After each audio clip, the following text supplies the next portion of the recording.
de ce que vous avez exprimé. Alors je ne sais pas qu'est-ce qu'il en est de votre part, mais toujours est-il,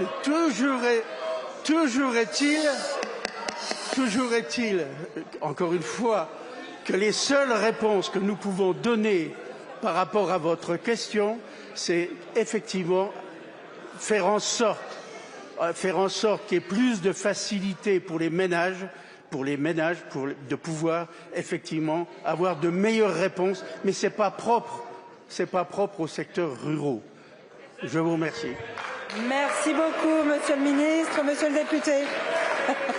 Le problème, Monsieur le Ministre, c'est que vous êtes un ministre macroniste et comme tous les macronistes, vous n'êtes même pas capable de faire le bon constat. Donc demain, vous n'apporterez aucune solution. Vivement 2027. Merci beaucoup, Monsieur le député. Allez-y, Monsieur le Ministre. Pardon. Je suis avant tout moi-même, à jamais libre et non incorporable. Merci beaucoup, Monsieur le Ministre. La parole est à présent à Monsieur Guillaume Kasbarian pour le groupe Ensemble pour la République. Merci, Madame la Présidente. Madame la Ministre des Outre-mer.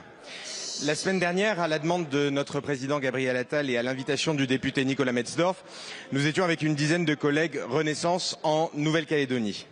Nous avons vu un territoire meurtri par les émeutes de 2024, des Français traumatisés, des entreprises détruites, des familles qui vivent encore dans la peur que les violences recommencent, des entrepreneurs qui veulent reconstruire et investir à nouveau dans le territoire. Nous avons dialogué avec la quasi-totalité des forces politiques qui ont fait d'immenses concessions pour parvenir à l'accord historique de Bougival et sont allées à l'extrême limite de ce qu'elles pouvaient accepter avec la création d'un État, une double nationalité et des transferts potentiels de compétences régaliennes. Nous avons aussi entendu une incompréhension profonde, celle de citoyens qui ont voté 3 fois pour rester dans la République française et qui voient aujourd'hui l'État hésiter à faire respecter leur choix démocratique. Nous avons rencontré des Français nés ou installés en Nouvelle-Calédonie depuis plus de 25 ans qui partagent notre citoyenneté. Nous avons le même passeport, les mêmes devoirs, le même attachement à la République, mais ils restent exclus du droit de vote aux élections locales. Cette exclusion, Madame la Ministre, que nous n'accepterions dans aucune de nos circonscriptions, la France continue de la tolérer là-bas.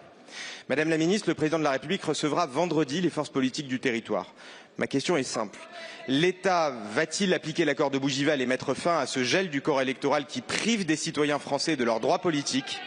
L'État restera-t-il ferme face à la stratégie de blocage du FLNKS soutenue par la France Insoumise, qui refuse le dialogue et conteste la démocratie? Je vous remercie.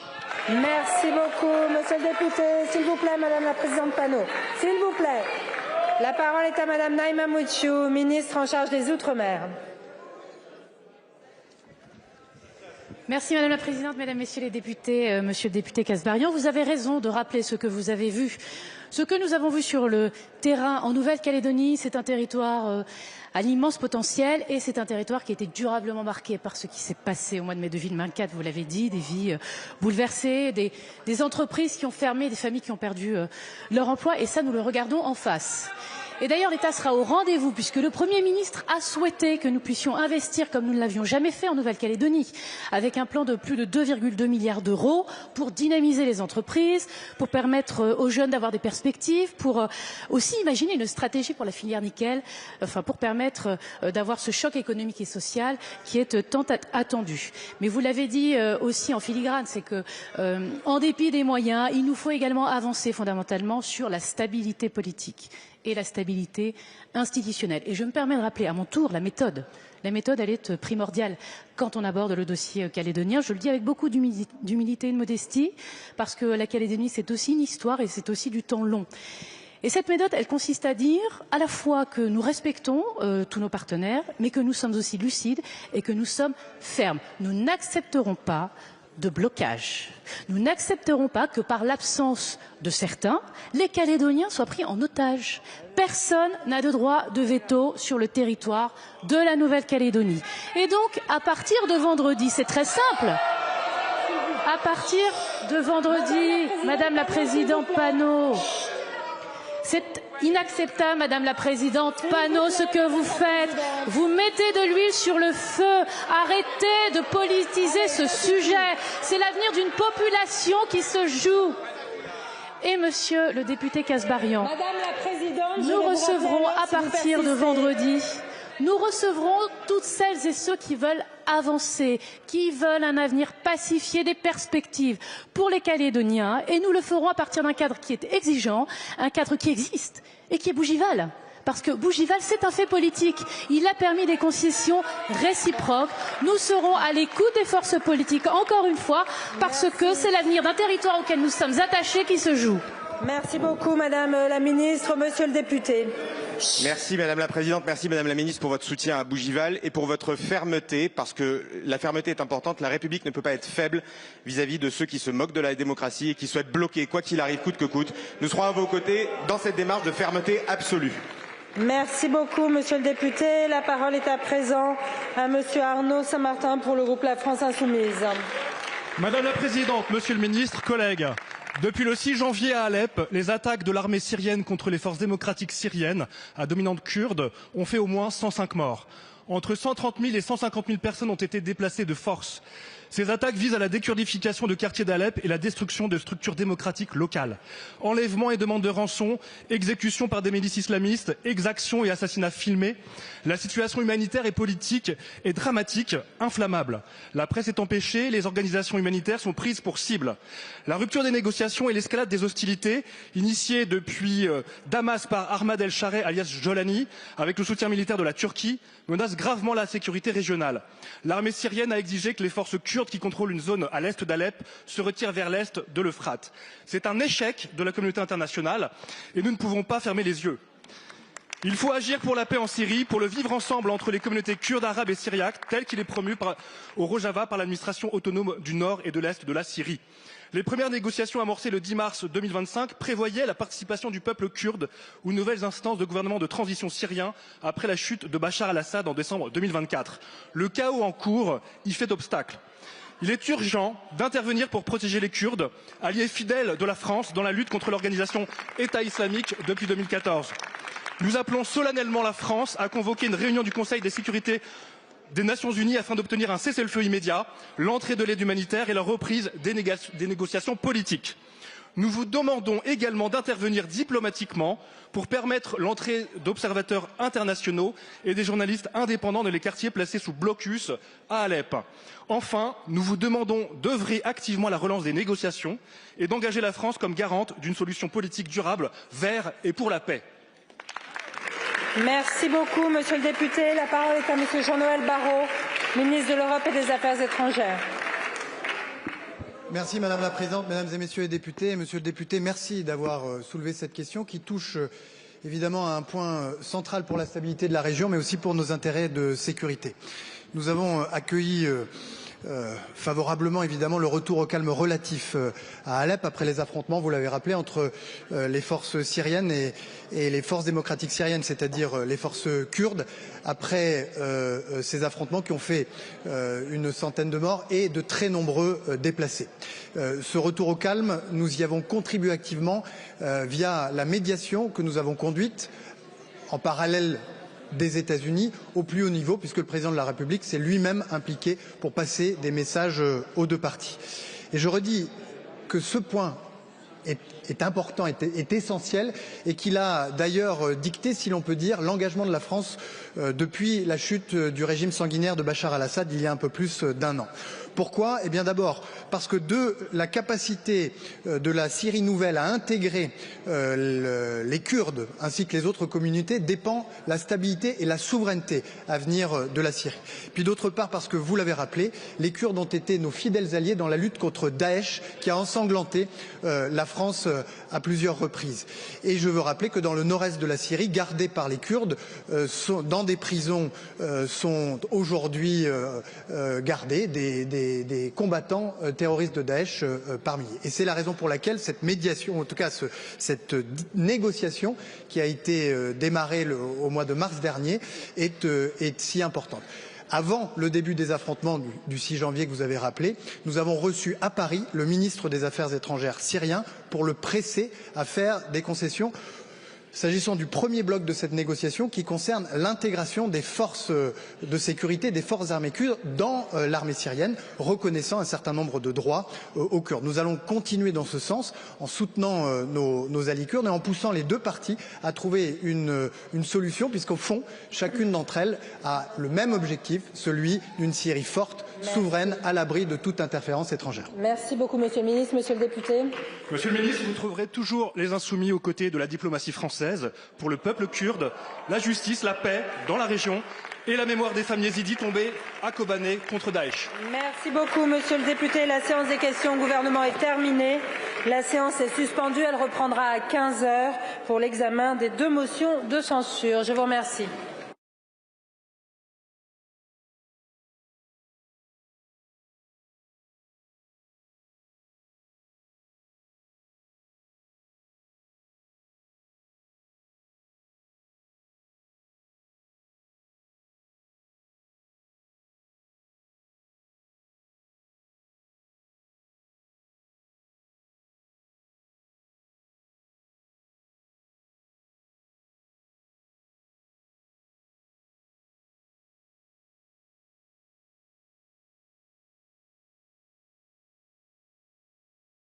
Et le vote sur les motions de censure déposées en application de l'article 49 alinéa 2 de la Constitution par Madame Mathilde Panot et 57 membres de l'Assemblée d'une part et par Madame Marine Le Pen et 57 membres de l'Assemblée d'autre part.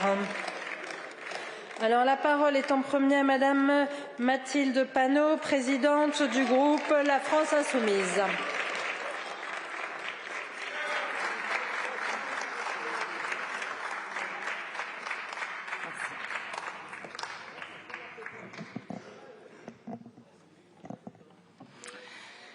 Présidente, ministre, collègues, le peuple vous regarde. Il vous regarde avec dégoût et colère comme on regarde quelqu'un qui a trahi. Mais vous êtes des traîtres d'un genre nouveau, de ceux qui déçoivent des espoirs que l'on n'avait jamais placés en eux. Car personne n'attend plus rien de vous si ce n'est votre départ. Au dégoût et à la colère s'ajoute la profonde lassitude que vous faites éprouver au pays en souhaitant absolument, envers et contre tout et surtout contre la volonté populaire, vous maintenir au pouvoir. Vous voulez imposer brutalement une politique minoritaire, illégitime et détestée. Monsieur le Premier ministre, vous nous trouverez toujours sur votre chemin. Le peuple vous regarde et avec lui l'histoire de notre République que vous abîmez. Vous resterez comme ceux qui ont détruit méthodiquement le pays et son avenir.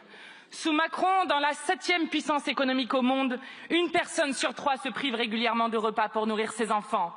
9 étudiants sur 10 ont déjà connu une détresse psychologique. Des enfants placés sous la responsabilité de la nation, dans le cadre de l'aide sociale à l'enfance, tombent dans la prostitution quand ils ne se suicident pas dans des chambres d'hôtel, je pense à Lily, ou quand ils ne se retrouvent pas à leur majorité à vivre à la rue. Des patients meurent sur des brancards après des heures d'attente. Des centaines de personnes meurent chaque année de la rue, meurent de vos choix politiques. Vous qui disiez pourtant en 2017 que d'ici 1 an, plus personne ne dormirait à la rue. Vous comptez dans vos rangs un ancien ministre qui exulte et appelle de ses vœux des expulsions de masse. Voici la brutalité que tout le monde voit et que bien trop subissent. Le peuple vous regarde et avec lui la passion et la fierté de l'égalité qui animent la France. La ruine que vous avez produite n'est pas uniquement économique, elle est aussi morale. L'air devient irrespirable. En 1 année, Aboubacar Cissé, Hichem Miraoui et Jamel Benjabala ont été assassinés par l'extrême droite. Mais vous voilà à crier à bas le voile, à vous taire face à des défilés de néo-nazis ou face à une chasse aux personnes noires dans la Creuse. La France de Macron, c'est la chaîne du milliardaire d'extrême droite CNews qui emploie 30 000 fois le mot islam entre 2020 et 2024, soit 21 fois par jour, et qui dicte ses obsessions racistes au reste de la sphère médiatique et pourrit l'atmosphère politique du pays. La France de Macron, ce sont des soignantes comme Majdouline, licenciée parce qu'elle porte un calot, ou Mélina, exclue de son lycée et déscolarisée pour avoir porté un turban de chimio. Voilà à quoi mène le climat islamophobe dans le pays. Monsieur le Premier ministre, vous affaiblissez la France en divisant le peuple. Le peuple qui tient à son unité vous regarde et avec vous l'asservissement international de la France. Vous êtes à l'intérieur un gouvernement de vassaux devant les riches. À l'extérieur, vous voici humiliant notre pays devant la Commission européenne et l'Empire états-unien. Oui, vous avez trahi la souveraineté populaire en capitulant devant Bruxelles sur le traité de libre-échange le plus dangereux de l'histoire de l'Union européenne. Vous avez trahi le vote de cette Assemblée qui a manifesté sa volonté de rejeter à l'unanimité ce traité d'un autre siècle. Trahi 80% de nos concitoyens qui s'y opposent, trahi 25 années de résistance citoyenne de tous les syndicats agricoles, de dizaines et dizaines d'associations, de collectifs et d'experts qui vous l'ont dit sur tous les tons. Nous ne refusons pas le traité de libre-échange avec le Mercosur en l'état, comme vous aimez le dire. Nous refusons l'accord tout court. Alors, officiellement, la France a voté contre l'accord Union européenne-Mercosur. Mais cette opposition de façade ne fait oublier à personne 8 années de participation aux négociations durant lesquelles Emmanuel Macron n'a rien empêché, rien bloqué. Votre responsabilité est totale dans cette humiliation. Personne ne croit en votre bonne foi. Personne n'y croit et lorsqu'un pouvoir est à ce point déconfié et méprisé, il est de notre devoir de le censurer. Car pendant des années, non seulement vous ne vous êtes pas opposé à cet accord, mais vous l'avez soutenu. Emmanuel Macron déclarait par exemple en 2019 « À ce stade, l'accord est bon ». En juin 2023, le ministre du Commerce extérieur affirmait « Nous n'avons jamais été opposés à la signature de cet accord, il faut évidemment conclure ». Il y a 2 mois encore, Emmanuel Macron se disait plutôt positif quant à son adoption. Depuis 8 années, vous vous moquez de nous en prétendant améliorer cet accord par l'ajout de clauses miroirs et de quelques vagues engagements complètement inapplicables. Il n'y a qu'un miroir dans cet accord et il vous renvoie le reflet de votre incompétence duplice. Le peuple vous regarde et avec lui les agriculteurs qui nourrissent le pays. Monsieur le Premier ministre, votre capitulation leur coûte cher et la France risque d'en payer le prix. Vous menacez de mort l'agriculture familiale française en laissant entrer en Europe pas moins de 180 000 tonnes de volaille, 99 000 tonnes de bœuf, 45 000 tonnes de miel et même 35 000 tonnes de fromage. Vous abandonnez toutes les exigences agricoles, écologiques et sanitaires. Vous renoncez à la souveraineté alimentaire du pays pour importer ce que nous savons déjà produire, sans gavage systématique aux hormones de croissance, sans gigantesques fermes-usines et sans cocktails toxiques à base de pesticides bannis de l'Union européenne pour leurs effets cancérigènes. Le peuple vous regarde et personne n'a envie de vous accompagner dans votre chute. Il faut que vous partiez. Cette capitulation devant von der Leyen est un scandale démocratique. Vous avez accepté le contournement des parlements nationaux. Vous acceptez même que l'Union européenne puisse mettre en œuvre provisoirement l'accord avant même le vote de ratification du Parlement européen. Vous ajoutez à cela une brutale répression du mouvement des agriculteurs partout déployé dans le pays, en allant jusqu'à placer en garde à vue les porte-paroles nationaux de la Confédération paysanne, comme contre les Gilets jaunes, contre le mouvement climat, contre la révolte des quartiers populaires. Votre répression est ici impitoyable pour défendre les intérêts de l'argent. Oui, vous êtes un gouvernement de vassaux, car jamais la France, pays fondateur de l'Union européenne, n'aurait dû se faire imposer cet accord contre ses intérêts stratégiques.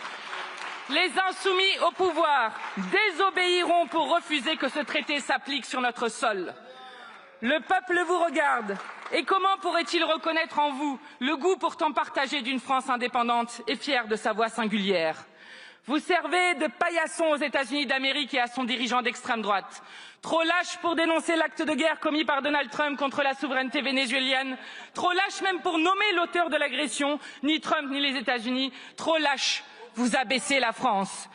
Celui qui s'autoproclame président du Venezuela pour voler son pétrole, qui s'affranchit de tout droit international, a applaudi des 2 mains la complaisance insupportable du président français en partageant sa réaction. Cautionner l'enlèvement d'un président en exercice et de son épouse dans une opération qui a fait 100 morts, c'est cautionner le kidnapping comme méthode politique. C'est accepter demain la main basse des États-Unis sur le Groenland, sur Cuba, sur le Mexique, sur la Colombie, sur la Palestine. Vous légitimez les adorateurs de la force en refusant de défendre le droit international. Quant aux agents du service après-vente du Pentagone qui voudraient faire croire que les États-Unis agissent pour la liberté et la démocratie, qu'ils regardent en face l'assassinat de René Nicole Goud par la police de l'immigration. Monsieur le Premier ministre, il était de notre devoir comme Français de condamner dès la première minute l'impérialisme états-unien, de dire que Trump, avec Poutine et Netanyahou, détruit le droit international, car la servilité ne produit rien d'autre qu'une extension de la domination du plus fort. Elle est la dernière des faiblesses et un manque de fidélité à notre tradition diplomatique. Vous nous faites honte. Comme nous avons honte de voir la France complice du génocide toujours en cours à Gaza. Un cessez-le-feu avec un enfant palestinien tué en moyenne par jour n'est pas un cessez-le-feu. Nous avons honte de vous voir continuer à défendre l'OTAN emmené par un État qui nous menace et nous rançonne. Les insoumis au pouvoir auraient immédiatement rejoint le front du refus, porté par la Colombie, le Brésil, le Mexique ou encore l'Espagne, car la France ne sera jamais la vassale des États-Unis. Vous pensez nous faire peur en agitant le spectre d'une dissolution en cas de vote de cette motion de censure. Chiche, Monsieur le Premier ministre, faites-le. En plus de débarrasser le pays de votre gouvernement de malheur, vous verrez que, suivant les règles de la politique qui vous font perdre 100 députés à chaque élection législative, il ne restera plus aucun macroniste dans cette Assemblée. Le peuple vous regarde et il est prêt à vous battre dans les urnes. Pour nous, le vote populaire ne sera jamais une menace, car le peuple, en toutes circonstances, est le seul souverain dont nous reconnaissons l'autorité. En toute hypothèse, et ne vous en déplaise, vous n'échapperez ni au scrutin des municipales ni à celui des présidentielles. Vous devrez rendre des comptes. Et lorsque toutes les personnes que vous avez appauvries, humiliées, opprimées, stigmatisées, relèvent la tête et vont aux urnes, apparaît une vérité qui vous effraie. Nous sommes plus nombreux que vous. Nous sommes plus nombreux que vous. Sachez que le temps où vous pensiez pouvoir faire souffrir les gens à ceux qui les opposent une résistance est terminé. Les mobilisations sociales en cours en sont une démonstration supplémentaire. Nous nous en réjouissons. Monsieur le Premier ministre, quand le peuple se rappelle qu'il est peuple, il vous fait peur. Et vous avez raison d'avoir peur. Vous tomberez, et lorsque vous tomberez, le peuple vous regardera et vous rappellera cette leçon de Gérard de Nerval. C'est que le peuple aussi, malheur à qui l'éveille, pour que tout au-dessus de l'immense édifice penche et se démolisse, il ne lui faut qu'un mouvement. Vous tomberez. Merci beaucoup, Madame la Présidente Panot. La parole est à présent Madame Hélène Laporte pour le groupe Rassemblement national.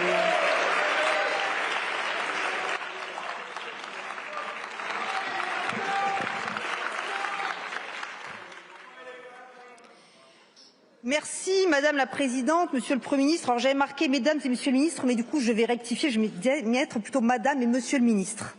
Chers collègues, voici donc 3 mois que ce gouvernement, nouvelle version du précédent, dont nous ne retiendrons que son échec spectaculaire, est en fonction. 3 mois durant lesquels rien n'est venu démentir le sentiment largement partagé dans le pays d'un pouvoir qui refuse obstinément d'entendre la voix des Français. Le 10 octobre dernier, alors que la nécessité d'un retour aux urnes, celle de redonner enfin au peuple l'occasion de se prononcer sur la politique qu'il souhaite voir mener, s'imposait comme une évidence démocratique, le chef de l'État, une fois de plus, retenut la pire des solutions, celle du déni. En vous désignant à nouveau, Monsieur le Premier ministre, le Président de la République a choisi de ne tirer aucune leçon de l'échec cinglant de votre premier gouvernement, le plus éphémère de notre histoire, un échec qui aurait dû le convaincre que le socle commun sur lequel il reposait n'est rien d'autre que du sable mouvant. Au terme de ces 100 jours, le constat est sans surprise, il est désastreux. Aucune des attentes exprimées par les Français, qu'il s'agisse du pouvoir d'achat, de l'immigration, de l'insécurité, de l'accès aux soins, de l'emploi, du logement ou encore de l'éducation, n'a trouvé la moindre réponse crédible. S'il est un sujet qui illustre aujourd'hui avec éclat la situation d'impuissance assumée dans laquelle ce gouvernement s'est enfermé, c'est bien l'accord entre l'Union européenne et le Mercosur. Depuis 1999 et le mandat de négociation confié à la Commission européenne par un gouvernement de gauche s'agissant de la France, cet accord est un serpent de mer des relations extérieures de l'Union. Les attentes de part et d'autre sont connues. L'industrie européenne, en particulier allemande, cherche de nouveaux débouchés, une sécurisation de son approvisionnement en matières premières. Les pays d'Amérique du Sud, au premier rang desquels le Brésil, y voient l'ouverture d'un immense marché pour leur production agricole, en expansion constante, favorisée notamment par une déforestation massive. L'agriculture française, nous le savons tous, sera la grande perdante de cet accord. Officiellement, la France s'y oppose depuis des années et fait suffisamment rare pour être soulignée. Cette opposition semblait avoir fait consensus sur l'ensemble du spectre politique, comme en témoignent les nombreuses résolutions adoptées à l'unanimité, ici même et au Sénat. Pourtant, l'opinion publique, elle aussi, est en phase avec cette proposition. 79% des Français soutiennent les agriculteurs dans leur mobilisation contre cet accord. Pourtant, cette ligne, qui pouvait sembler claire, a été brouillée ces derniers mois par une succession de déclarations contradictoires du chef de l'État, se disant dès le mois de juin prêt à signer un accord qu'il jugeait encore quelques mois auparavant inacceptable en l'état, et pour justifier ce revirement, s'est réfugié derrière un protocole additionnel et ses prétendues mesures de sauvegarde que certains osent présenter comme des clauses miroirs qui n'en sont pas. Dès lors, il est devenu évident que la France, pourtant membre fondateur de l'Union européenne, deuxième puissance économique et second contributeur net, avait choisi la voie du renoncement, renonçant à rassembler une minorité de blocage capable de faire obstacle à l'adoption de l'accord. Rappelons ainsi que si toutes les composantes du spectre politique français affichent officiellement une opposition, aucun parti n'a autant agi contre son adoption que le Rassemblement national, que ce soit à l'Assemblée nationale ou au Parlement européen. Car en ce qui nous concerne, pas moins de 52 votes à amendements à ce sujet de la part de nos eurodéputés, contre seulement 13 pour les eurodéputés macronistes. Le camp macroniste se dit contre l'accord, mais dans ce cas-là, pourquoi le gouvernement de Michel Barnier en 2024 s'est-il opposé à l'examen en séance de la proposition de résolution que j'avais déposée contre le Mercosur? Pourquoi ont-ils déserté l'hémicycle, vous les macronistes, enfin il n'y a personne, en janvier 2025, lors du vote de nos amendements enjoignant le gouvernement à faire obstacle activement à l'adoption de l'accord? Pourquoi la gauche, qui cherche aujourd'hui à se placer en premier rôle d'opposition à l'accord, a-t-elle voté contre ces mêmes amendements? Cette année, nous avons vu le gouvernement changer encore de discours. Il ne s'agissait plus de rappeler la fermeté supposée de la position française, mais de rassurer sur le contenu de l'accord lui-même. On nous a expliqué que les contingents exonérés ou quasi exonérés de droits de douane étaient marginaux. Près de 100 000 tonnes de bœuf à droit réduit, 180 000 tonnes de volailles détaxées, 180 000 tonnes de sucre. Continuez, écoutez, parce que ce sont des données certainement que vous n'avez pas, donc au moins ça vous fera travailler un peu.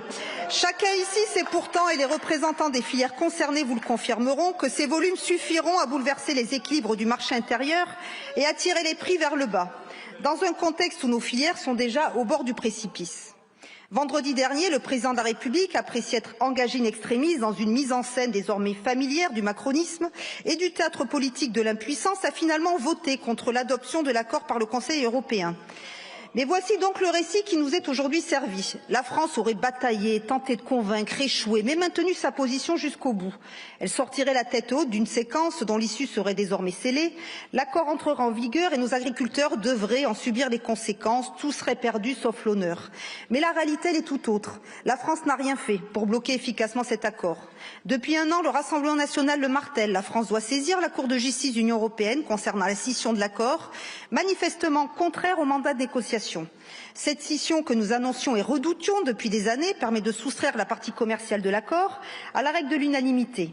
Sans elle, il n'y aurait pas d'accord Mercosur aujourd'hui. Or, le gouvernement refuse cette saisine, se réfugiant derrière la perspective d'une saisine par le Parlement européen, une saisine que nous soutenons évidemment avec le groupe Patriotes pour l'Europe, ayant lui-même déposé une motion en ce sens lundi.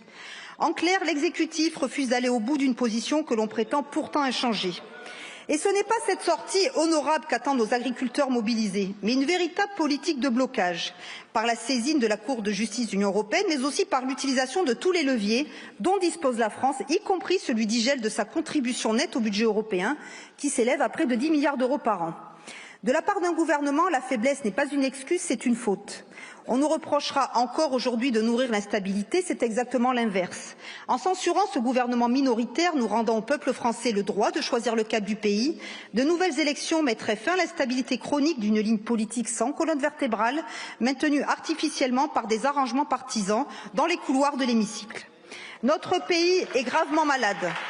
Il continue de perdre son industrie à un rythme alarmant, avec plus d'une centaine de sites fermés en 2025. Les difficultés d'accès au logement s'aggravent alors que nous construisons 2 fois moins que nécessaire. La désertification médicale progresse, transformant l'accès aux soins en parcours du combattant. Signe alarmant de la dégradation de notre système de santé, la mortalité infantile augmente depuis 10 ans. La France est par ailleurs entrée dans l'hiver démographique. En 2025, pour la première fois, il y a eu plus de décès que de naissances. Avec 645 000 naissances, nous atteignons le niveau le plus bas depuis 1945. Notre agriculture, écrasée par des normes plus lourdes qu'ailleurs et abandonnée face à une concurrence déloyale, s'enfonce dans une crise sans fin, aggravée par l'incapacité du gouvernement à anticiper les crises sanitaires, comme le démontre la gestion calamiteuse de la dermatose nodulaire contagieuse. Et l'échec en matière agricole est si manifeste que le gouvernement s'est autorisé à nous imposer un chantage mesquin sur 300 millions d'aides pour faire accepter son budget par ailleurs délétère. Mais si vous teniez tant à ces aides et qu'elles entrent en vigueur tôt, pourquoi ne pas les avoir intégrées à la loi spéciale de décembre que nous avons tous voté? L'insécurité poursuit toujours sa trajectoire mortifère. Les tentatives d'homicide ont presque doublé entre 2017 et 2024. Le chaos migratoire s'aggrave, tandis que le ministre de l'Intérieur reconnaissait cet automne la présence de 700 000 étrangers clandestins sur le territoire. Et enfin, la dette publique, celle-là même au nom de laquelle on nous demande d'accepter tous les renoncements sociaux, atteint désormais 3 500 milliards d'euros. Mes chers collègues, on ne dit pas à un patient gravement malade de revenir dans un an pour commencer à se soigner. Attendre 2027 n'apportera rien à la France. L'année qui nous sépare de la prochaine présidentielle, si elle se poursuit avec ce gouvernement de l'échec, sera une année perdue de plus, ce à quoi personne ici, je l'espère, ne saurait se résoudre. Le constat, pour sévère qu'il soit et sans appel, ce gouvernement n'est pas apte à diriger la France. Monsieur le Premier ministre, vous agitez la mesure d'une dissolution comme un épouvantail, vous pariez sur l'attachement des députés à leur siège plutôt qu'à leur pays, donc je pense que c'est bon, mais uniquement dans certains coins de l'hémicycle. Mais s'agissant des députés du Rassemblement national, c'est malheureusement évidemment un pari perdant. Pour nous, la dissolution n'est pas une crainte, c'est une chance de sortir enfin la France de l'ornière dans laquelle un demi-siècle de renoncement l'a plongée. Aussi, nous voterons chacune des 2 motions de censure, celle que nous avons déposée ainsi que celle émanant des bancs qui nous font face, ce qui, je le rappelle bien évidemment, et c'est une évidence, n'a rien d'un vote d'adhésion, un discours politique. Une motion de censure n'a qu'un objet, faire tomber un gouvernement qui ne mérite pas la confiance de la nation. Nous avons toutefois appris, sans aucune surprise, certains groupes sont appelés à jouer leur rôle de supplétifs du bloc gouvernemental, puisque selon les directives de M. Faure et de M. Retailleau, les députés des groupes socialistes et de droite républicaine devront s'abstenir de voter les motions qui sont présentées aujourd'hui. Certains d'entre vous auront peut-être le courage de se défier de ces consignes d'appareil pour joindre leur vote au nôtre, et si tel est le cas, vous aurez au moins le mérite de la cohérence entre vos convictions et vos actions, et les discours de justification n'y changeront rien. Refuser de voter aujourd'hui la censure, c'est soutenir ce gouvernement de l'échec et du renoncement. Ne laissons pas un jour de plus notre pays dans cette paralysie. Ayons le courage de retourner devant le peuple français à qui nous n'avons rien à cacher. Votons la censure. Je vous remercie. Merci beaucoup, Madame la députée. Je vous remercie. La parole est à Monsieur le Premier ministre. Merci beaucoup, Madame la Présidente de l'Assemblée nationale. Mesdames et Messieurs les députés, c'est un moment parlementaire dans lequel vous exercez, et c'est bien naturel, bien légitime, et je serai toujours le premier à le défendre, notre Constitution et dans une démocratie, le droit d'interroger la responsabilité du gouvernement par l'article 49 alinéa 2 de la Constitution en déposant et débattant une motion de censure sur la base d'un texte qui tout de même engage politiquement les raisons de ce pourquoi vous demandez la censure du gouvernement. On peut donc s'attendre à un moment parlementaire. En vous écoutant, j'ai quand même davantage l'impression d'être dans un moment plus partisan, plus politicien que sur le fond, et donc qu'il me soit permis, de manière démocratique, aussi de revenir un tout petit peu sur ce qui constitue un grand décalage, au fond, entre ce moment que nous vivons cet après-midi dans une forme d'indifférence globale, il faut bien le reconnaître, en tout cas sur la plupart de ces bancs et même en dehors, j'y reviendrai, du pays, et qui nous permet quand même aussi non, au contraire, l'absence des députés témoigne aussi de ce que veut dire ce moment et des initiatives que le Rassemblement national et la France insoumise, une fois de plus, prennent, mais une fois de plus, il est légitime, même s'il nous conduit quand même à devoir noter plusieurs décalages. Le premier déjà, et ça, l'honnêteté intellectuelle le commande, c'est le décalage avec la vérité de la position de la France sur le Mercosur. Courir depuis une semaine les plateaux de télévision et se comporter comme si la France soutenait le traité avec le Mercosur alors qu'il s'y oppose, repose tout simplement sur un mensonge et sur lequel vous avez bien du mal à trouver la légitimité de votre démarche de censure sur la base de la vérité, et vous préférez le construire sur la base, une fois de plus, d'un mensonge, car calomnier, calomnier, calomnier, il en restera toujours quelque chose. La deuxième des choses, évidemment, et je ne demande même pas à ce que vous ayez l'honnêteté intellectuelle, j'y renonçais depuis belle lurette, de reconnaître que le traité avait évolué ces derniers mois. La réalité, c'est que c'est au Coreper et au Conseil que la position des États se constate, et que vous le vouliez ou non, car on finit par se poser la question, la position de la France est l'opposition totale à la signature du traité avec le Mercosur. Mais l'affaire, comme d'habitude, du mensonge ne s'arrête pas là. Désormais, commence à émerger sur les réseaux sociaux de manière moins franche dans les interventions dans l'hémicycle, parce que souvent il y a plus de courage sur les réseaux sociaux que dans l'hémicycle, ça aussi je l'ai bien noté ces 4 derniers mois, qui consiste à laisser entendre qu'une saisine... S'il vous plaît. Si je peux m'exprimer. Merci beaucoup. Je crois avoir démontré le respect de l'ensemble des groupes ici depuis que je suis membre du gouvernement. Donc il n'y aura pas de respect. Je continue néanmoins de vous répondre car moi je vous respecte. Évidemment, c'est de laisser entendre que la saisine de la Cour de justice viendrait suspendre l'application du traité. Il est vrai que la saisine de la Cour de justice par le Parlement européen engage bien cette suspension. Que la saisine par un État membre de l'Union européenne de la même Cour de justice n'entraîne pas la suspension. Et donc, là aussi, ne laissons pas à entendre ou à faire croire aux agricultrices, aux agriculteurs, aux Françaises et aux Français qui sont inquiets de la procédure complexe, il faut bien le reconnaître, de l'application de ce traité, ou en tout cas de la manière dont ce traité peut être appliqué, en laissant entendre des choses qui sont fausses.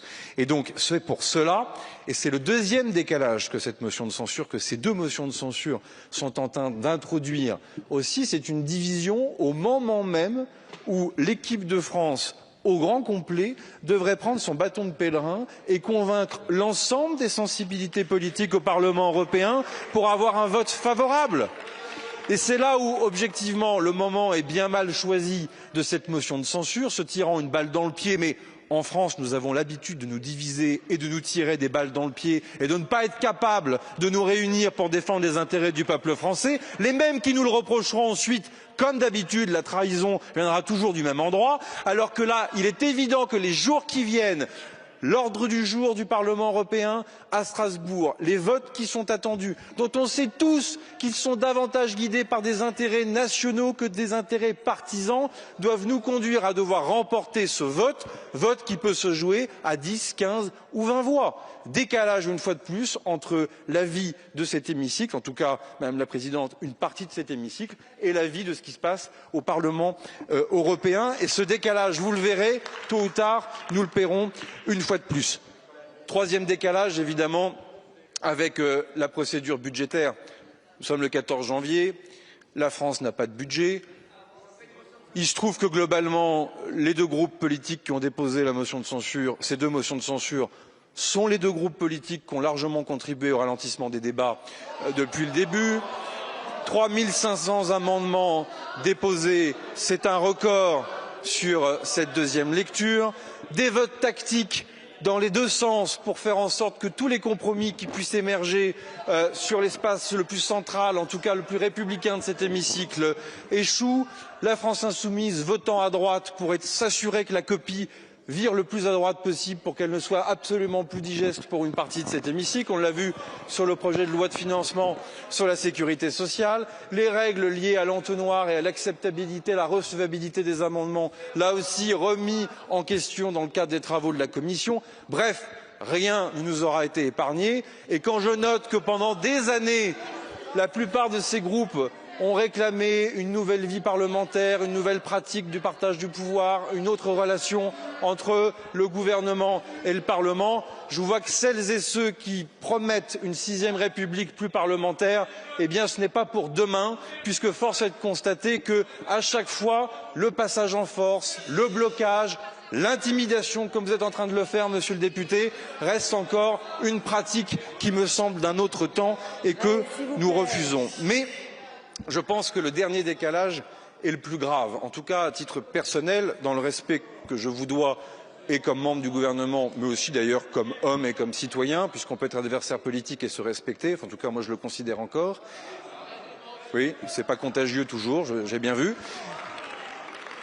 C'est au fond le décalage que vous êtes en train d'introduire entre la vie politique nationale et l'actualité internationale. Tir de missile Oreshnik la semaine dernière de la Fédération de Russie sur l'Ukraine, intimidation qui rentre dans une grammaire nucléaire. Situation au Venezuela, la question du Groenland, la République islamique d'Iran où le peuple se soulève en est à 2 doigts d'un début de guerre civile. Situation au Proche et au Moyen-Orient, le défi chinois porté en tout cas et posé par la Chine qui ne cesse d'être plus grand. La situation du terrorisme au Sahel, l'alliance les alliances traditionnelles et le multilatéralisme qui est potentiellement en pleine crise et en tout cas qui est largement interrogé. Et il est certain que c'est le moment de censurer le gouvernement, c'est le moment de priver la France d'une stabilité, c'est le moment d'envoyer un message à nos compétiteurs et à nos alliés, comme quoi au fond vos petits calculs politiciens priment sans cesse sur l'intérêt général. Au fond, on n'a pas besoin de compétiteurs, on vous a déjà. On a ces tentatives de sabotage interne en permanence et vous agissez, mesdames et messieurs les députés, tels des tireurs couchés en tirant dans le dos de l'exécutif au moment même où nous devons affronter justement des dérèglements internationaux. Donc c'est votre droit le plus légitime de déposer cette motion de censure. C'est une démocratie et nous le respectons. Néanmoins, vous devez vous aussi prendre vos responsabilités et voir qu'en ce moment même, déposer des motions de censure, interroger la stabilité du pays, ralentir encore davantage les procédures budgétaires, tout cela a un impact et malheureusement, il sera payé par le peuple français. Merci beaucoup, Monsieur le Premier ministre. Nous allons pouvoir aborder la discussion générale. Le premier orateur sera Monsieur Pierre Cazeneuve pour le groupe Ensemble pour la République.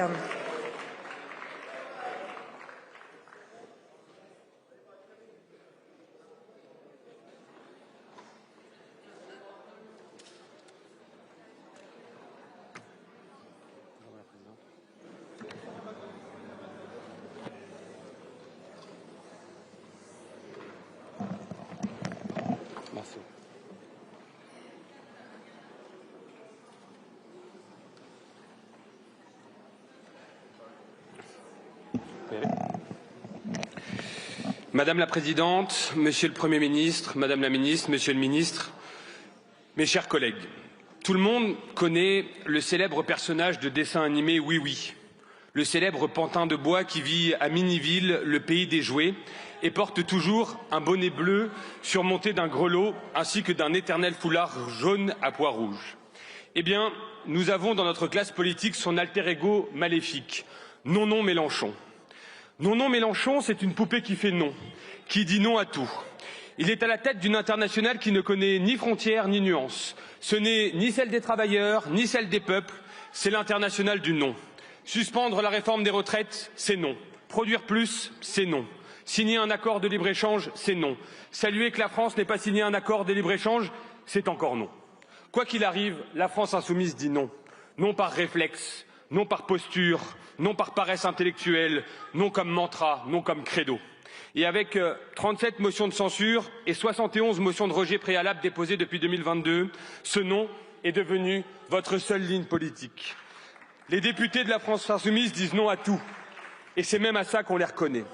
Alors, prenons le sujet du Mercosur, puisque c'est le premier élément qui motive cette motion.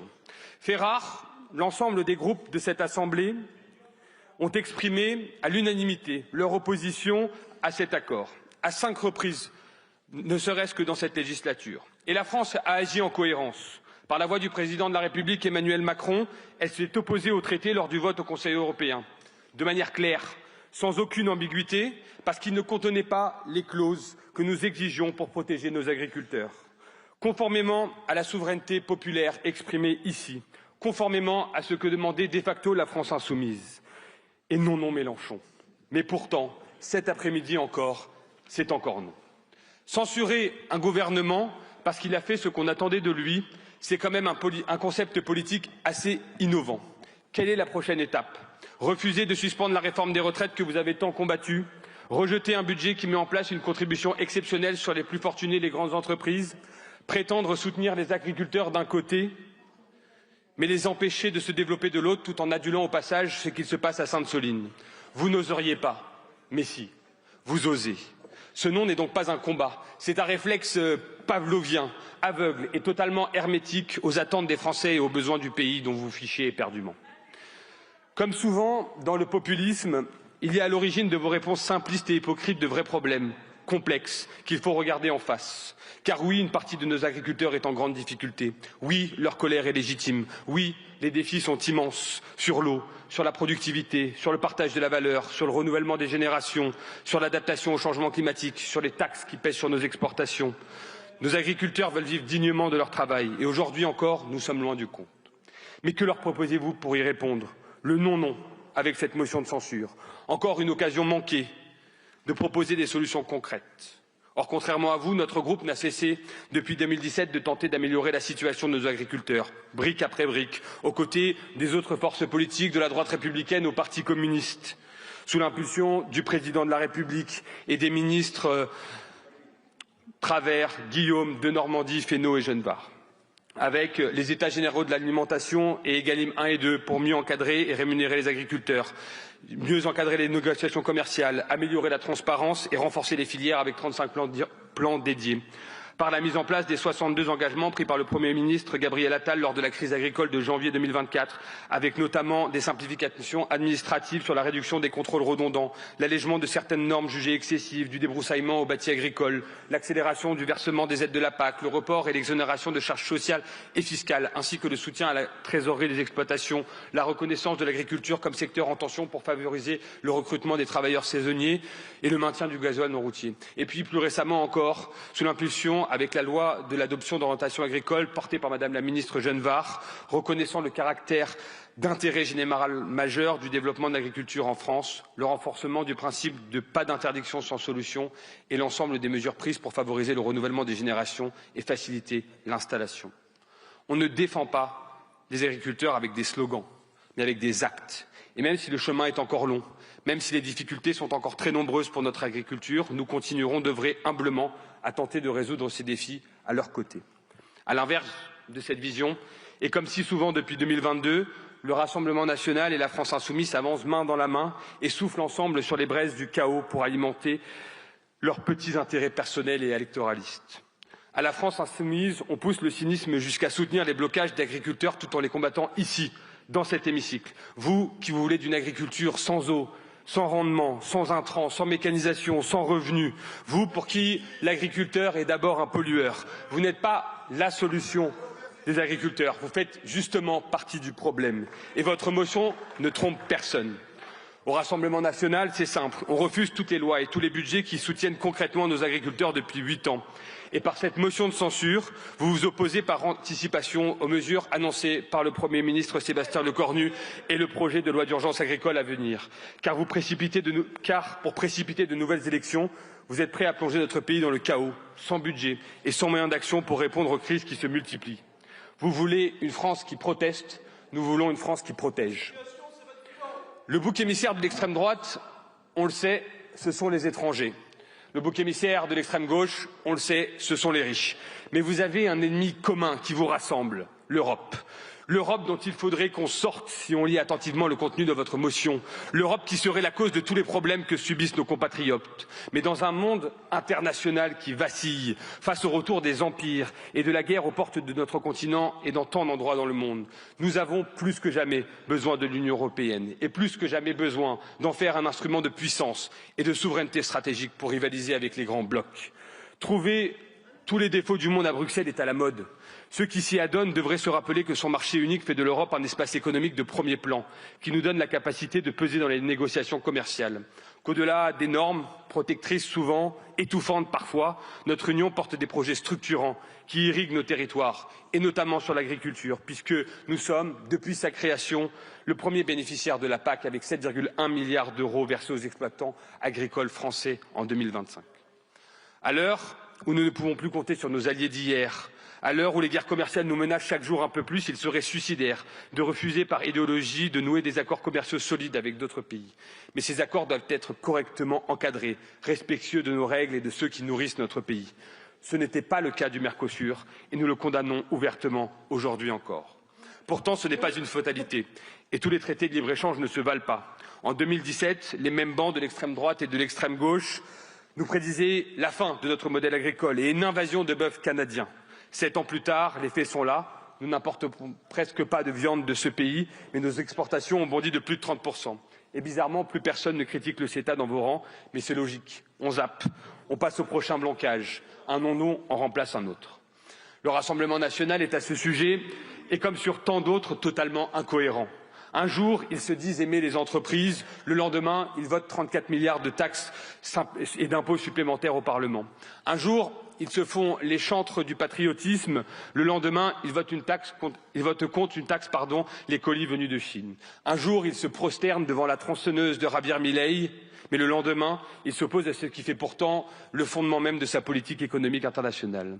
Mais parmi ceux qui ont entériné cet accord, chers collègues du Front National, il n'y a pas la France. Il n'y a pas Emmanuel Macron. Non, mais par contre, il y a bien vos alliés du Parlement européen avec Giorgia Meloni. Alors arrêtez l'hypocrisie. Quant à LFI, la solidarité internationale s'arrête là où commencent les calculs électoraux en France. Vous aimez les leaders de gauche d'Amérique latine quand ils affament leur population, mais vous les méprisez quand ils font du commerce pour la nourrir. Parce que oui, votre vrai modèle à vous, c'est celui du Venezuela de Maduro. Ce n'est pas moi qui le dis, c'est votre motion de censure. Votre rapport à la démocratie est particulièrement troublant. À partir de quand un régime autoritaire devient-il infréquentable pour la France insoumise? À partir de combien de prisonniers politiques commence-t-on à parler de contexte? À partir de combien d'élections truquées peut-on encore parler de souveraineté populaire? À partir de combien de centaines d'exécutions peut-on encore parler de manifestations contre la vie chère? La France insoumise ne combat pas les dictatures. Elle les hiérarchise avec une cohérence inversement proportionnelle à leur volume sonore dans cette Assemblée. Chez les filles, chez la France insoumise, un dictateur n'est jamais coupable. Il est seulement mal compris. Car oui, chers collègues, le texte que nous examinons aujourd'hui ne se contente pas de relativiser. Il exige la libération immédiate de Nicolás Maduro. Voilà où nous en sommes. Une motion de censure déposée par des députés de la République française pour défendre un dirigeant qui emprisonne ses opposants, muselle la presse et confisque les élections. Ce n'est plus une ambiguïté, c'est un choix. Votre lecture du monde et de l'histoire est d'un cynisme répugnant, où vous dissimulez mal votre accointance morbide avec les pires régimes qui soient. Aux attaques terroristes du Hamas du 7 octobre, vous voyez un acte de résistance.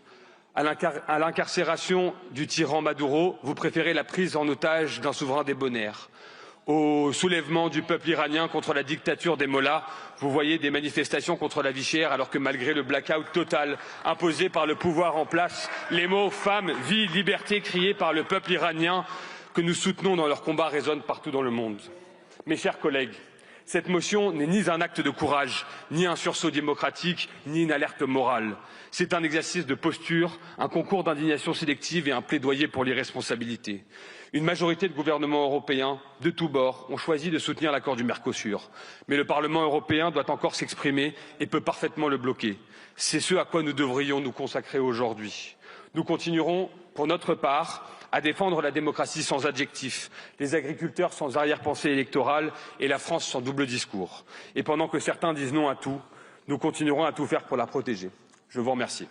Merci beaucoup, monsieur le député. La parole est à présent à monsieur Dominique Potier pour le groupe socialiste.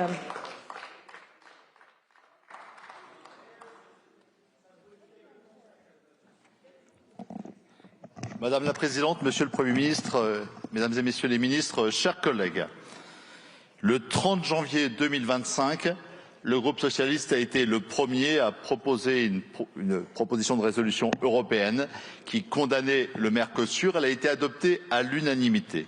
Et c'est fort de cette délibération pionnière que nous pouvons affirmer aujourd'hui que dans ce dernier kilomètre qui nous sépare du vote à Strasbourg, où nous serons mardi en délégation pour soutenir nos collègues européens et donner de l'espoir à une majorité à ce Parlement, dans ce dernier kilomètre, le temps n'est pas à la division, le temps n'est pas à tergiverser, le temps est à l'unité dans le combat.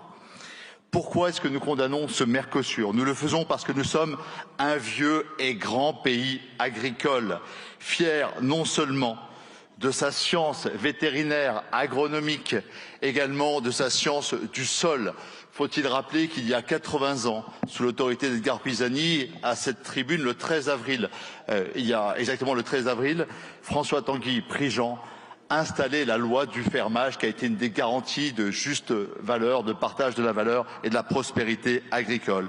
Nous sommes un grand pays agricole, nous sommes un pays d'avenir, fiers de ses savoir-faire et certains de notre avenir. Nous condamnons ce Mercosur parce qu'il ne correspond pas aux valeurs universelles que nous défendons. Ce n'est pas seulement l'attachement national, c'est notre attachement aux valeurs universelles. Le rapport Ambert et tant d'autres nous disent, tous les scientifiques nous disent qu'il accroîtra la déforestation, la disparition de nos prairies, moins 700 000 hectares d'Amazonie et peut-être autant de prairies dans nos pays. C'est 500 millions de gaz à effet de serre, de CO2 en plus dans l'atmosphère. Et c'est une concurrence déloyale qui entraînera dans un cercle mortifère une baisse des normes, un abaissement des normes, un abaissement de nos exigences environnementales et sociales au moment même où nous devrions, dans l'esprit des 10 ans de la COP 15, relever le défi de la maîtrise du dérèglement climatique et de la défense de la biodiversité.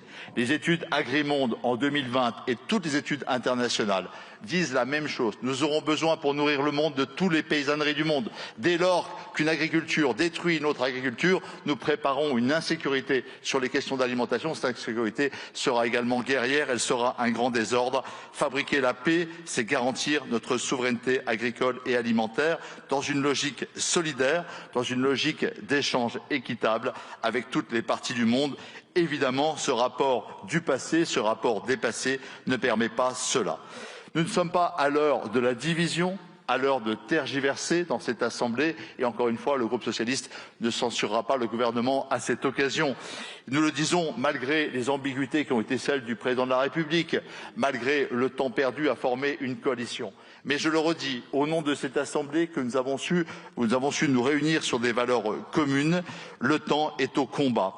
Dès le 6 juin 2025, dans une tribune à Libération, je prenais l'initiative avec près d'une centaine d'entre vous, de 7 groupes partisans différents, d'appeler à la saisine de la Cour de justice européenne. C'était il y a un peu plus de 6 mois maintenant. Entre-temps, il y a une proposition de résolution européenne portée par François Ruffin et que nous avons soutenue sur tous nos rangs, que nous avons tous signée. Et puis, il y a cette saisine du Parlement européen à laquelle a contribué très largement le groupe, totalement d'ailleurs, le groupe social-démocrate français. Il en était même à l'initiative. Il y participe. Vous avez reçu, Monsieur le Premier ministre, hier, un courrier adressé par Olivier Faure, par Boris Vallaud, ici présent, par Patrick Kanner et Nora McNair du Parlement européen, élus aux députés européens. Et ces 4 chefs de file vous disent tous la même chose. Le gouvernement doit participer de façon complémentaire à cette saisine de la Cour de justice européenne. Ça serait son honneur et nous pensons profondément c'est son devoir, au nom du caractère délétère des clauses de rééquilibrage qui nous entraînerait vers un abaissement des normes réciproques, au nom du principe de scission qui, sur le plan juridique, doit être contesté, et puis plus largement au nom des engagements internationaux de l'Union européenne sur les questions de protection des écosystèmes, etc. Nous serons à Strasbourg l'année prochaine, la semaine prochaine, nous serons dans cette saisine de la Cour de justice européenne. Bref, nous sommes dans le combat. Mais permettez-moi de vous dire, au-delà de ce seul traité, et prenons en compte non seulement les flux nouveaux qu'elle générerait, mais l'existence, le stock. On nous parle de 100 000 tonnes pour ne prendre que les bovins. C'est 100 000 tonnes supplémentaires, 99 000 tonnes exactement. Mais il y a déjà 200 000 tonnes de bovins qui circulent de part et d'autre de l'Atlantique. Dans quelque chose d'assez ubuesque, nous savons de part et d'autre produire du lait, de la viande et n'avons pas besoin d'en échanger à ce niveau-là. Ces 200 000 tonnes aujourd'hui posent déjà des problèmes et toutes les inspections européennes donnent tous les mêmes rapports. Ni dans les sites de production, ni dans les abattoirs, ni dans les unités de transformation, nous avons les garanties du respect des normes européennes. Les mesures miroirs telles qu'elles sont établies aujourd'hui ressemblent singulièrement, j'étais à l'origine de la formule, à des mesures miroirs aux alouettes. Et je me réjouis qu'elle ait été reprise sur tous les rangs. Nous avons besoin donc de vraies propositions qui nous protègent, non seulement pour d'éventuels flux à venir, mais pour le stock et sur l'ensemble des traités, ceux avec l'Asie, ceux avec Singapour et tous ceux que nous traitons, d'une véritable conformité aux exigences européennes qui ne sont pas des exigences folkloriques, mais qui reposent toutes sur des valeurs universelles de santé, une seule santé, qui sont les mêmes pour des habitants de l'Amérique du Sud, d'Afrique, d'Asie et d'ailleurs. Et nous avons fait des propositions, notamment à partir de la commission d'enquête sur la maîtrise de la phytopharmacie que nous avions initiée en 2023. Et ces propositions que je ne vais pas détailler, elles portaient sur les limites résiduelles zéro que vous semblez vouloir reprendre. Elles portent sur une interdiction de l'import. Je voudrais vous dire, Monsieur le Premier ministre, Madame la Ministre de l'Agriculture, vous avez cité 7 molécules. Il y en a 70 en cause et les propositions que nous faisons, j'aimerais que vous puissiez enfin les entendre. Interdiction de l'import de produits contenant ces molécules, mais également en réciprocité et dans une logique éthique, interdiction totale d'exportation de produits que nous avons interdits pour nous-mêmes vers des pays tiers. La principale proposition que nous formulons de façon positive, constructive, comme c'est l'être le groupe socialiste dans cette période, ce sont des mesures miroirs fondées sur une certification. Prenant expérience des produits comme l'AB et des produits certifiés SICO dans nos pays, nous proposons en effet qu'il y ait une certification en amont sur les sites de production, dans les sites industriels, avant que les produits ne quittent les pays tiers, avant d'arriver en Europe. Cette certification en amont nous semble être le seul moyen. Et si vous avez d'autres idées, eh bien, nous les approuverons. Mais pour l'instant, l'idée la plus forte et la plus prospère, je vous demande, Monsieur le Premier ministre, Madame la Ministre de l'Agriculture, de la faire prospérer en Europe, comme nous le proposerons mardi à nos collègues européens. C'est la seule qui, non seulement sur les flux à venir, mais sur le stock, nous permettrait de garantir le respect de nos normes. Si nous avons besoin, beaucoup le disent aujourd'hui au niveau syndical, le besoin d'un horizon. C'est vrai pour le monde syndical, c'est vrai pour le monde politique également. Cet horizon, ce sera 2027. Et je voudrais dire pour le groupe socialiste, quel est cet horizon? C'est celui, très clairement, de la consolidation et non pas de la destruction du pacte vert comme nous sommes en train de le faire à l'échelle européenne. La destruction du devoir de vigilance, de la CSRD, Monsieur le Premier ministre, avec le vote des droites, de l'extrême droite, d'une grande partie du groupe Renew, et un renoncement à ce qui a été l'idéal européen sur des valeurs écologiques et sociales que nous portions jusqu'au bout du monde. L'omnibus qui se prépare sur le plan agricole est un renoncement à toutes les mesures de santé et de prévention que nous avions engagées. Nous avons besoin comme horizon de l'idée d'un commerce équitable à l'échelle du monde. Nous avons besoin de défendre l'agroécologie ici et ailleurs, de marcher sur le pied de la justice et sur celle de l'environnement. Nous avons besoin, Monsieur le Premier ministre, Madame la Ministre de l'Agriculture, de justice économique avant tout. Où est passée cette idée d'Emmanuel Macron de prix plancher que nous préférons pour notre part, loin de toute démagogie, appeler des prix garantis, bâtis par les interprofessions, garantis par l'État à l'échelle française et européenne. C'est le combat que nous mènerons dans les semaines qui viennent en déposant une proposition de résolution européenne anti-omnibus et partant de notre commission d'enquête. C'est le combat que nous porterons à travers une proposition de loi qui porte sur les régulations économiques et qui apporte de vraies réponses aux faux problèmes et aux polémiques ouvertes par la loi Duplon. Et c'est enfin une proposition que nous allons bâtir sur les prix garantis, car elle est la seule à la hauteur des enjeux actuels de la colère du monde paysan. Enfin, Monsieur le Premier ministre, je vous le dis avec gravité, nous sommes dans un moment où nous allons jouer l'unité, la continuité, la stabilité. Aidez-nous à le vivre, y compris face à la colère agricole, Monsieur le Premier ministre. Je relisais dans la rotonde entre l'hôtel de Lassay et le palais Bourbon tout à l'heure cette phrase qui ne cesse de m'enchanter et de me faire réfléchir. Les hommes cherchent la lumière dans un jardin fragile où frissonnent les couleurs. Les couleurs, les voici. La lumière, c'est la vérité, la justice, la sagesse. Ne vous laissez pas emporter par les colères, par les rapports de force. C'est la science, c'est la délibération démocratique. Ce n'est pas en dehors du Parlement, mais c'est dans le Parlement que nous devons faire les mesures de solution à la crise agricole. Elles doivent être fondées sur la science, sur l'expertise, sur l'esprit de justice. On ne doit jamais frissonner sous la menace de quiconque par sa puissance. Nous devons frissonner en doutant d'être capable d'être à la hauteur de la mission qui nous a été confiée. C'est la fidélité du groupe socialiste. Elle s'applique à la fois aux paysans, au pays et à la planète que nous entendons réconcilier par les propositions que nous formulons. Je vous remercie. Merci beaucoup, Monsieur le député. La parole est à présent à Monsieur Yann Boucard pour le groupe Droite républicaine.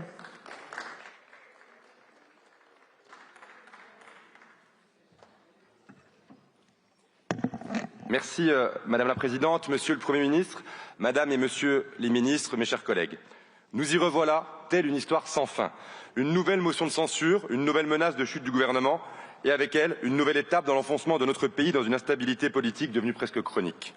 Nous revoilà encore à l'heure des petits calculs où certains veulent profiter des difficultés du pays pour prospérer sans projet ni solution et avec un seul objectif, le chaos. Ici même, il y a plus d'un an, une coalition des contraires allant de l'extrême gauche à l'extrême droite renversait un gouvernement pour la deuxième fois sous la Ve République. Cette coalition d'alliés objectifs a d'ailleurs travaillé souvent, main dans la main, lors de l'examen des textes budgétaires avec un objectif, toujours plus de taxes. 3 mois après sa formation, ce gouvernement est à nouveau contesté, non pas au terme d'un débat apaisé et constructif, mais au terme d'une accumulation de tensions, de blocages et de postures. Quelles que soient nos convictions, quelles que soient les oppositions légitimes qui nous traversent, personne ici ne peut sincèrement se réjouir d'un tel spectacle. Aucun de nos concitoyens d'ailleurs ne s'en réjouit.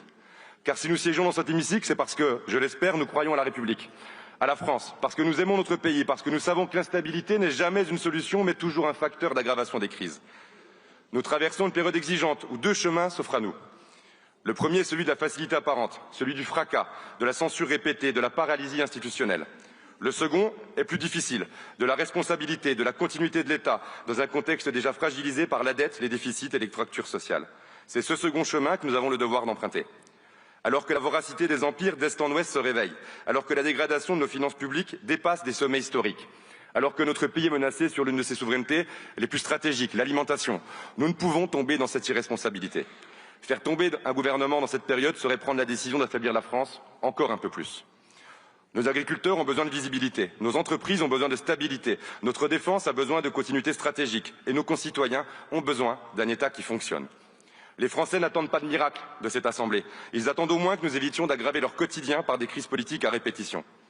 Dans quelques mois, s'ouvrira la période du débat présidentiel. C'est ce débat qui devra trancher les grands choix de la nation pour les années à venir. Renverser ce gouvernement de transition n'aurait aucun sens à ce stade.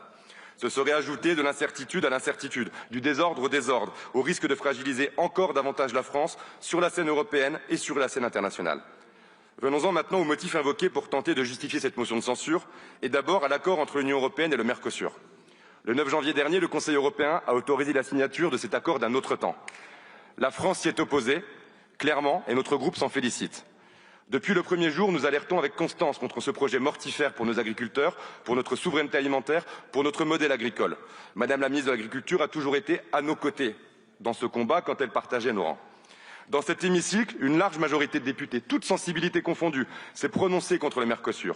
Preuve éclatante que la défense de notre agriculture dépasse les clivages partisans et les postures politiciennes. Aujourd'hui, pourtant, vous instrumentalisez ce combat. Vous faites preuve d'un cynisme assumé en laissant croire que renverser ce gouvernement permettrait de revenir sur une décision qui est déjà actée au niveau européen. C'est faux, et vous le savez. Votre manœuvre est indigne, irresponsable, dangereuse. Ne croyez pas que les agriculteurs soient dupes. Ils n'ont que faire de vos coups de menton et de vos calculs politiciens. Ils attendent de la vérité de la part de la représentation nationale. La France n'a pas réussi à constituer une minorité de blocage au Conseil européen en raison du revirement de l'Italie. Pour autant, le combat n'est pas terminé. La responsabilité de la France est immense. Convaincre les députés européens de s'y opposer aux côtés de nos agriculteurs. Tous les leviers juridiques et institutionnels doivent être utilisés pour nous y opposer. La saisine de la Cour de justice de l'Union européenne n'est pas seulement possible, Monsieur le Premier ministre, elle est nécessaire. Car oui, le Mercosur n'est pas qu'un simple débat commercial, c'est un véritable choix de société. Soit nous assumons de défendre notre souveraineté alimentaire, la compétitivité de notre agriculture et le modèle de production que nous imposons à nos propres agriculteurs, soit nous acceptons de devenir dépendants d'importations produites dans des conditions sociales, environnementales et sanitaires que nous refusons sur notre sol. Nos agriculteurs n'ont pas besoin de slogans ou d'effets de tribune, ils ont besoin de cohérence, de constance et d'action efficace. Dans ce contexte, nous avons, hélas, une fois de plus, la démonstration qu'il y a ceux qui attisent le désordre, car ils espèrent en tirer profit. Vous pariez, collègues de la France Insoumise, collègues du Rassemblement national, sur le chaos, la paralysie, persuadés qu'ils vous ouvriront la voie à une révolution politique. Cette stratégie est connue, assumée et revendiquée. Elle a un nom, Jean-Luc Mélenchon. Depuis des mois, les Français regardent avec inquiétude, mais aussi avec lassitude, l'incapacité de notre Assemblée à trouver un accord minimal dans l'intérêt du pays. Aujourd'hui, le choix est pourtant clair. Il est entre ceux qui acceptent de prendre leurs responsabilités, de faire avancer l'intérêt du pays pour donner un budget à la France, et ceux qui préfèrent le blocage permanent. Avec les collègues de la droite républicaine, nous avons œuvré pour trouver des compromis. Même si cela n'a pas été facile, cela ne l'est d'ailleurs toujours pas, mais nous n'avons pas versé dans la facilité de l'irresponsabilité. Nous avons œuvré pour donner le moins mauvais budget de la sécurité sociale possible à la France qui travaille et pour la France qui a travaillé toute sa vie. Avec notre président Laurent Wauquiez, nous avons obtenu des avancées concrètes, qu'il s'agisse de la défiscalisation intégrale des heures supplémentaires, de l'indexation des retraites par rapport à l'inflation ou encore de la suppression de la hausse de la CSG sur l'épargne et le patrimoine des classes moyennes. Sur les bancs les plus extrêmes de cet hémicycle, rien n'a été fait, tout a été calculé cyniquement, contre la nation et contre l'intérêt des Français. Personne ne prétend que ce budget est parfait, mais chacun doit être lucide. Dans la situation actuelle, sans majorité, un budget idéal est un budget impossible pour tout le monde. En revanche, un pays sans budget est un pays paralysé. Or, la France a besoin d'un budget pour son agriculture, pour sa défense, pour ses services publics et pour garantir la continuité de l'État. N'oublions rien de la responsabilité de la France insoumise dans la situation actuelle de l'agriculture française, ni le danger qu'elle représente par ses complaisances, ses ambiguïtés et ses dérives. Que nous propose comme autre choix l'extrême gauche pour nos agriculteurs si nous devions voter cette censure?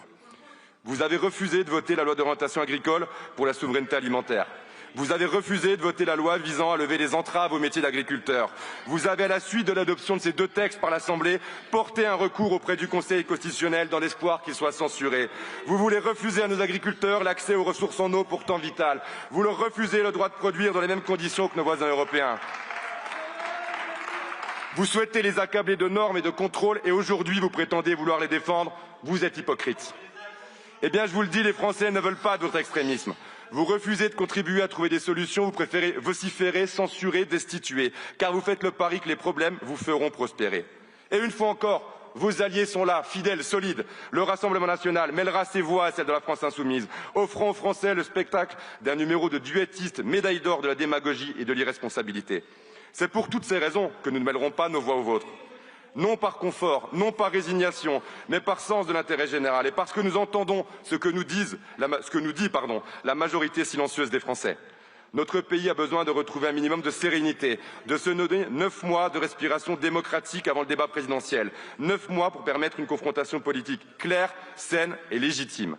D'ici là, à nous d'honorer le mandat qui nous a été confié par les Français en faisant ce pourquoi ils nous ont élus, faire avancer ce pays. C'est ce que nous faisons au groupe Droite républicaine. Merci beaucoup, monsieur le député. La parole est à présent à monsieur Benoît Biteau pour le groupe écologiste et social.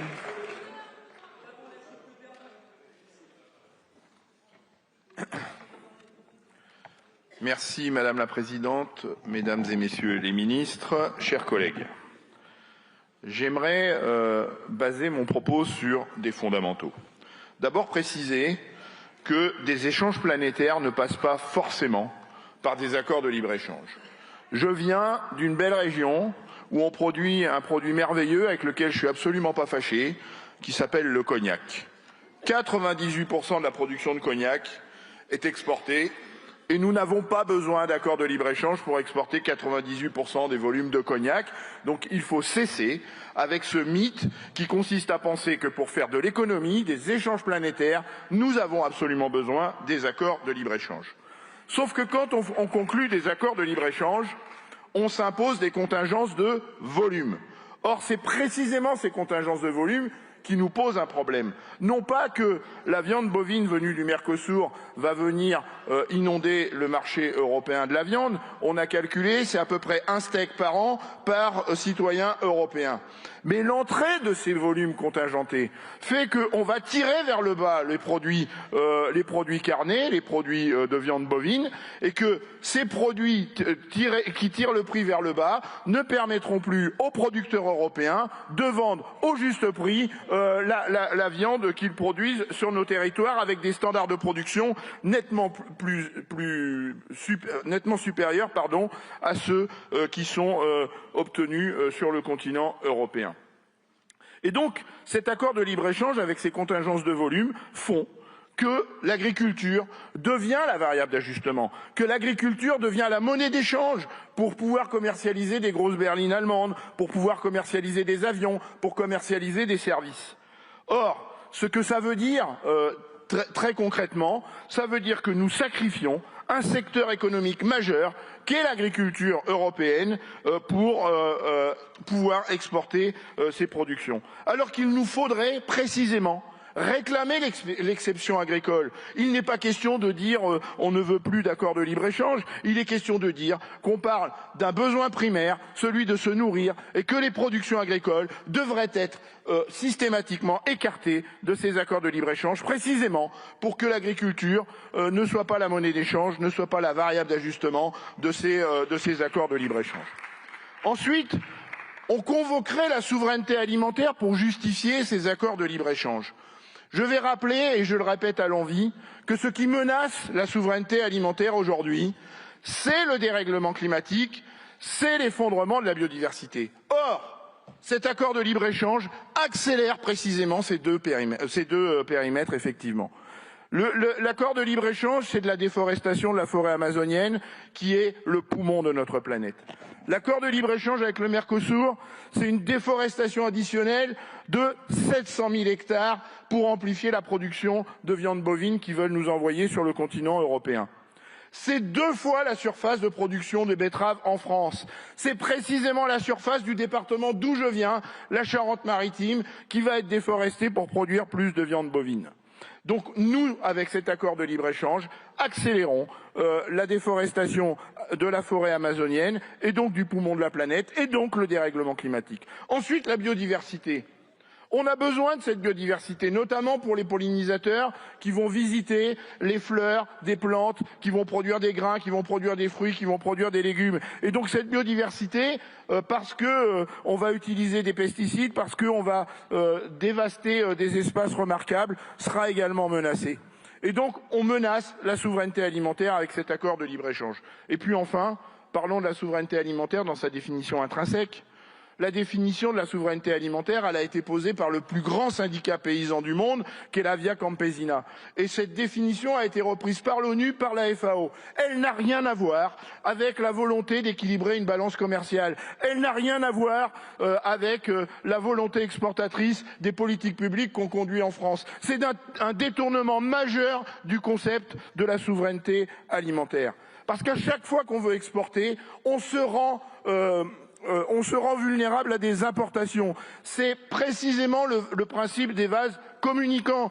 Toutes les surfaces qu'on va mobiliser pour produire du blé, du tournesol, du maïs qui va être exporté sont autant de surfaces qu'on ne mobilise pas pour produire des denrées qu'on pourrait consommer localement, comme notamment des fruits et légumes.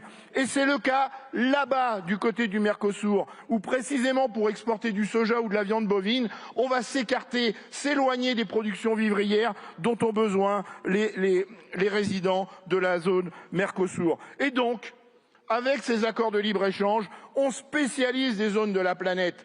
Et cette spécialisation des zones de la planète, c'est l'exact inverse de la souveraineté alimentaire, qui nous rend vulnérables à des accidents géopolitiques, et on l'a vu avec la guerre en Ukraine, à des accidents climatiques quand le climat se déchaîne sur certaines zones de la planète et donc nous rend vulnérables parce que notre alimentation dépendrait de ces échanges planétaires. Et je reviens sur ce que j'ai dit tout à l'heure, se nourrir est un besoin primaire et donc nous devons faire de ce besoin primaire une exception dans la négociation de ces accords de libre-échange et respecter, et c'est aussi ça la définition de la souveraineté alimentaire, la dimension culturelle de certaines productions agricoles revendiquées par certains peuples. Et puis, signer un accord de libre-échange, c'est le drame ultime de la mise en concurrence des paysans du monde entier entre eux. Nous devons au contraire construire des solidarités planétaires des paysans entre eux et participer à ce que les paysans nourrissent les peuples autour d'eux et non pas les mettre en concurrence. Tout ça contribue à la détresse du monde agricole, celle qui se manifeste depuis le début de l'année 2024 également dans notre pays. Et à ce titre-là, j'ai une pensée pour les lanceurs d'alerte, les résistants, les visionnaires, qui ont dénoncé les accords du GATT, qui ont dénoncé les accords de l'OMC. Et je veux parler par exemple de ce sommet à Cancun, de ce sommet de l'OMC, où un leader syndical coréen s'est poignardé le cœur parce que ces accords poignardent dans le dos et dans le cœur les paysans du monde entier. Alors depuis 2024, effectivement, le monde agricole est en grave difficulté. Mais nous assistons à une crise structurelle qui conduit au suicide de 600 agriculteurs chaque année. Mais c'est l'héritage de 40 ans de politique publique qui les ont conduits précisément dans cette impasse dans laquelle nous sommes aujourd'hui. Et la FNSEA, qui n'a de cesse de murmurer à l'oreille des différents ministres de l'Agriculture, est la grande responsable de cette impasse dans laquelle nous sommes aujourd'hui. Et cette cogestion nous conduit à des crises majeures. Et ce n'est pas les clauses miroirs que vous voulez mettre en avant, même si quand j'étais député européen, je les défendais.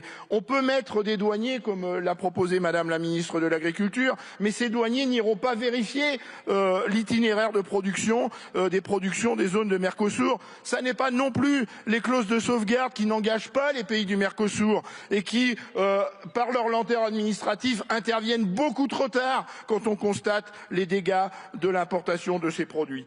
Il valait mieux rassembler les États membres pour constituer la fameuse minorité de blocage. Sauf que le président Macron n'a jamais œuvré dans ce sens-là. J'étais député européen, je ne l'ai jamais vu tenter de rassembler cette minorité de blocage. Pire, la France a été présidente du Conseil pendant le premier semestre 2022 et n'a pas saisi cette occasion pour constituer cette minorité de blocage. Et donc la raison pour laquelle nous dénonçons ce qu'il se passe aujourd'hui, c'est que le vote contre de M. Macron n'est pas un vote sincère, c'est un vote de façade face à la crise des agriculteurs. C'est une hypocrisie au regard de l'action qu'il conduit depuis 2017 et c'est un cynisme sans borne. C'est un cynisme sans borne de voter contre maintenant alors que la majorité pour valider l'accord du Mercosur était acquise au Conseil. Et donc cette sincérité fait que ce manque de sincérité piétine aussi la démocratie, chère à mon ami François Ruffin qui est ici dans l'hémicycle. L'unanimité dans cet hémicycle a été acquise à 2 reprises pour s'opposer à l'accord de Mercosur et M. Macron, s'il était sincère, aurait utilisé la saisine de la Cour la Cour de justice de l'Union européenne pour réclamer le fait que la procédure n'était pas en ordre.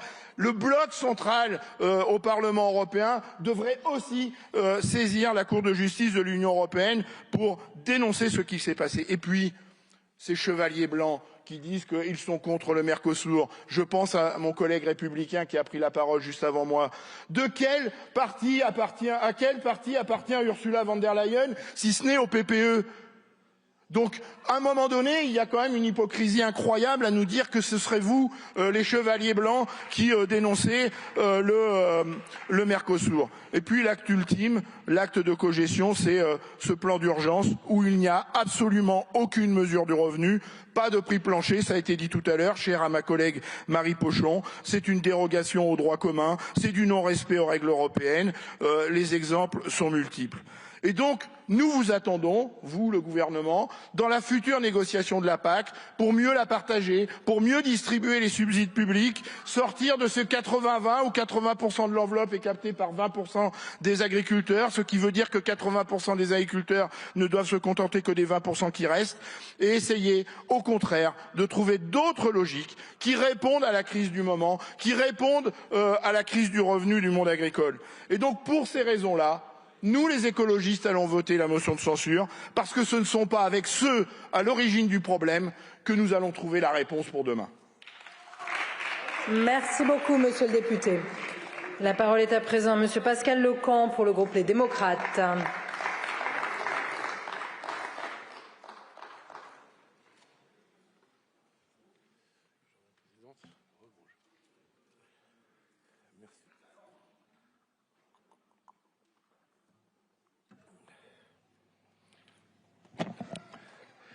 Madame la Présidente, Monsieur le Premier ministre, Monsieur le Ministre, en préambule, je voudrais seulement faire noter que les absences de Madame Laporte et Madame Panot, autrices des 2 motions de censure, et que moi j'ai écouté doctement pendant leur présentation. Mais c'est tout simplement, ça pose la question de savoir si c'est une motion politique ou une motion politicienne. Voilà. Après plus de 25 ans de négociations, le projet d'accord d'association et d'accord commercial entre l'Union européenne et le Mercosur devrait être signé ce samedi 17 janvier, en tout cas selon ce qui a été annoncé par la Commission européenne, après accord à la majorité du Conseil de l'Union européenne, sans la voix de la France.